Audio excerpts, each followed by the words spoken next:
कल्पना करो, भीड़ में कोई तुम्हारे कान में कहे, तुम्हारा नाम देशद्रोही है, राष्ट्र ने तुम्हें गद्दार घोषित कर दिया है। क्या तुम उस डर से भागोगे या बगावत चुनोगे?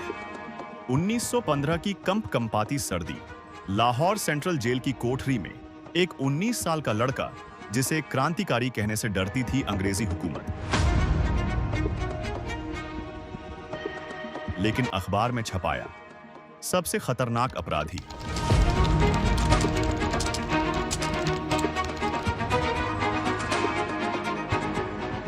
सबसे जबरदस्त देशद्रोही। खुद अपने दादा से पूछता है, क्या चाहते हो तुम? मैं प्लेग या हैजा से मरूं या आजादी के वास्ते फांसी चढ़ूं? डर की जबान में उसने जीते जी मौत से सौदा कर लिया। आजादी शब्द सुनते ही अगर तुम्हारा खून गर्म नहीं होता तो सोचो, क्या तुम सचमुच आजाद हो? सराभा ने यह कहकर इतिहास का सबसे बड़ा सवाल खड़ा किया।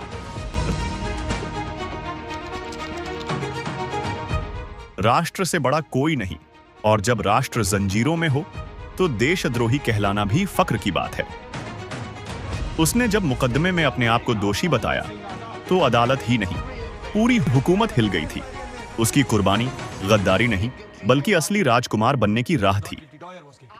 आज की राजनीति में जब इनकलाब और देशद्रोह के नाम पर हाय तौबा मचती है, तब करतार सिंह सराभा की सोच खामोशियों में भी बगावत की आवाज है। करतार सिंह सराभा का जन्म 24 मई 1896 को पंजाब के लुधियाना के सराभा गांव में हुआ। उनके पिता मंगल सिंह ग्रेवाल थे, पर उनकी मृत्यु के बाद दादाजी ने करतार को पाला। खानदानी रूप से सिख जाट परिवार मिट्टी से जुड़ा, लेकिन शिक्षा की गहराई उनके घर में थी। शुरुआत में गांव की स्कूल से पढ़े, फिर मालवा खालसा हाई स्कूल लुधियाना। उनकी शिक्षा में प्रतिभा थी, पर उनके अंदर एक जुनून था, देशभक्ति का। 15 साल की उम्र में अमेरिका चले गए, सैन फ्रांसिस्को के यूनिवर्सिटी ऑफ कैलिफोर्निया बर्कले में दाखिला लिया, लेकिन वो कॉलेज से ज्यादा नालंदा क्लब और भारतीय छात्र एक्टिविज्म में जुड़ गए। अमेरिका में उन्हें पता चला कि विदेश में भारतीय दिहाड़ी मजदूरों का कितना शोषण होता है। अपमान, असमानता और नस्लवाद ने उनका जुनून और तेज किया। गदर पार्टी के संस्थापक सोहन सिंह भकना ने सराभा को प्रेरित किया और उनके अंदर क्रांति की आग जगा दी। वहीं से उन्होंने बंदूक चलाना, बम बनाना और छात्रों को प्रेरित करना शुरू किया।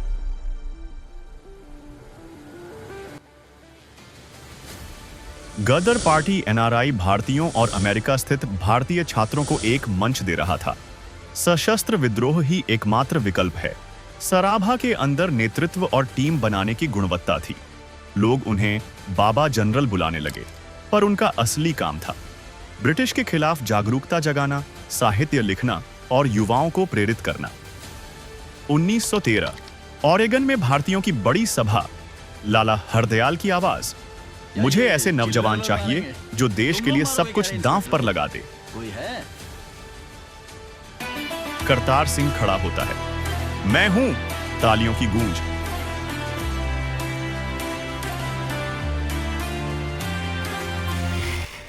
लाला हरदयाल ने उसे गले से लगाया। उस सभा में गदर अखबार शुरू होता है। करतार खुद पंजाब संस्करण का संपादन करता है, खुद प्रेस चलाता है। रात रात तक गीत, कविताएं, इनकलाबी लेख लिखता है। पहली क्रांतिकारी कविता, देश की सेवा में कांटे हैं, शोले हैं, मगर हम झेलेंगे।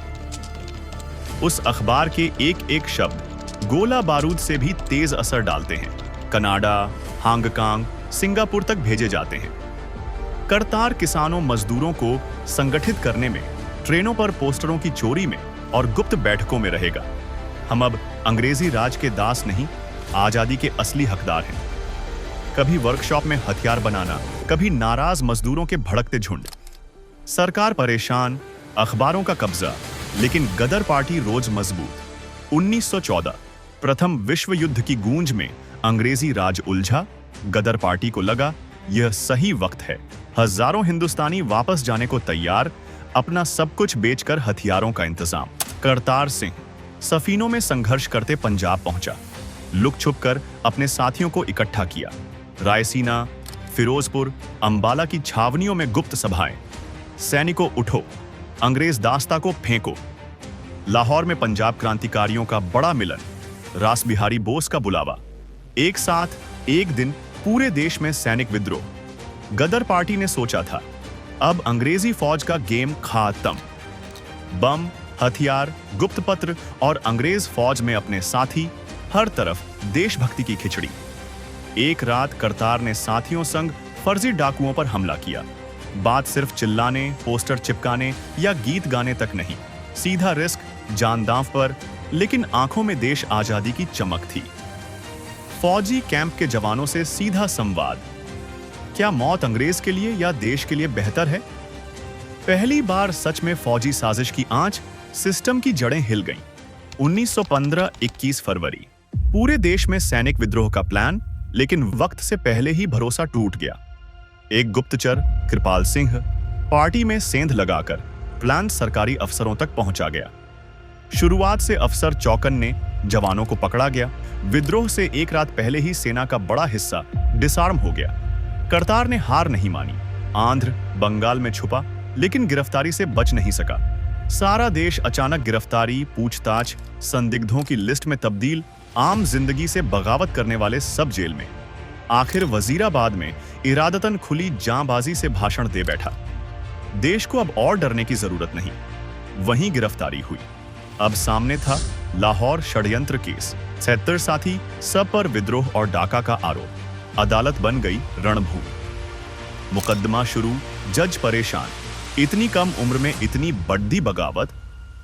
करतार कोर्ट में बोला, हाँ मैंने विद्रोह किया और मौका मिलेगा तो फिर करूंगा। अफसर डरते उसकी मुस्कुराहट से, जो हेकड़ी तोड़ देती।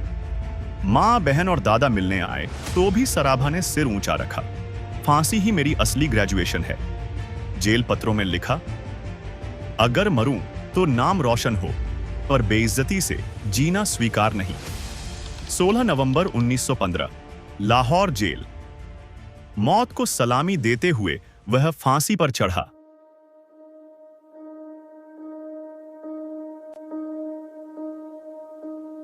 शहीद होने के बाद कहानी यहीं खत्म नहीं होती। वो अपने नए भारत, नए देशभक्तों के लिए एक चिंगारी बन गए। करतार सिंह सराभा का प्रभाव भविष्य की पीढ़ियों पर भी बहुत बड़ा रहा। भगत सिंह ने ये घटनाएं पढ़ी और लिखा, सराभा मेरे प्रेरणा स्रोत हैं। उन्होंने मुझे सिखाया आजादी के लिए कैसे जिएं। पंजाब की हवाओं में आज भी सराभा का नाम गूंजता है। उसकी कविताएं, उसके विचार हर क्रांतिकारी की ताकत बने।